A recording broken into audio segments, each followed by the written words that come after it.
CM triple A জৰিয়তে আৰু 50,000 যুৱকক 2 লাখকৈ আৰ্থিক সাহায্য আৰু ইতিমধ্যে সাহায্য পাই থকা যুৱকসকলক ক্ৰমাগতভাৱে আঁচনিখনৰ বাজলৈ লৈ যোৱাৰ কথা আমি এনাউন্স কৰিছোঁ। এই বাজেটত যেনেকৈ চৰকাৰী চাকৰিৰ কথা কৈছোঁ, আমি সমান পৰিমাণে চৰকাৰী চাকৰিৰ বাহিৰত চৰকাৰী চাকৰি যাতে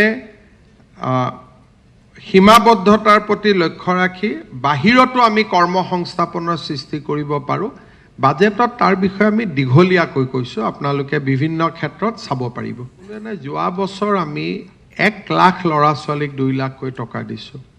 এই 5 বছৰত আমাৰ টাৰ্গেট হৈছে 10 লাখ ল'ৰা ছোৱালীক আমি প্ৰস্তুত কৰা, প্ৰপাৰ ট্ৰেইনিং আৰু উইদাউট বেংক 2 লাখ টকাৰ চিড মানি, তাৰ পিছত মুদ্ৰা আদি বেংকৰ লোনৰ সৈতে জড়িতকৰণ।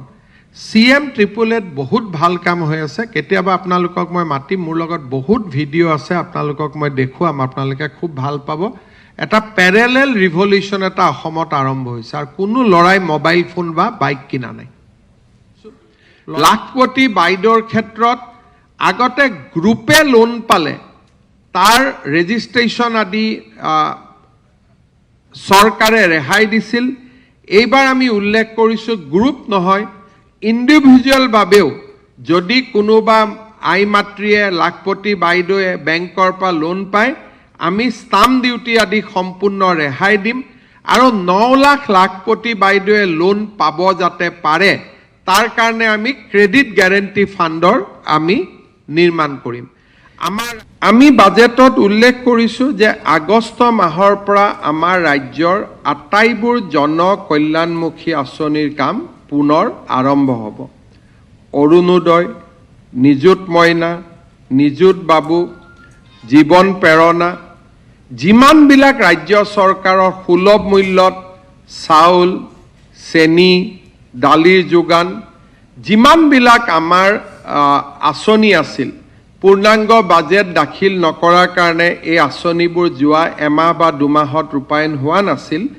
আগষ্ট মাহৰ পৰা এই সকলো আঁচনি ৰূপায়ণৰ আমি আমাৰ প্ৰতিশ্ৰুতি দোহাৰিছোঁ।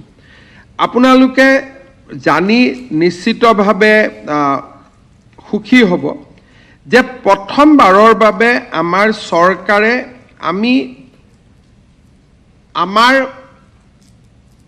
জনমুখী আঁচনিবিলাকত আমি কিমান টকা ব্যয় কৰোঁ।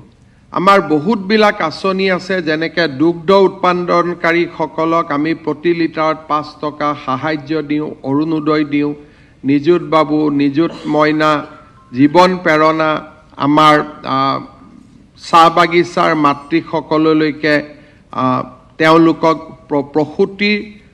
প্ৰসূতিকালীন সময়ত আমি দিয়া সহায় সুবিধা, এই আটাইবোৰ ধৰিলে আমাৰ এই বছৰ আমি জনকল্যাণমূলক আঁচনিত 6,000 কোটি টকা আমি ব্যয় কৰিম। পৰিয়াল ভাৰত চৰকাৰে প্ৰতিটো পৰিয়ালকে একোটাকৈ যাৰ যাৰ ঘৰ সেই ব্যৱস্থা মতে নাই, তেনেকুৱা ব্যক্তিক আমাৰ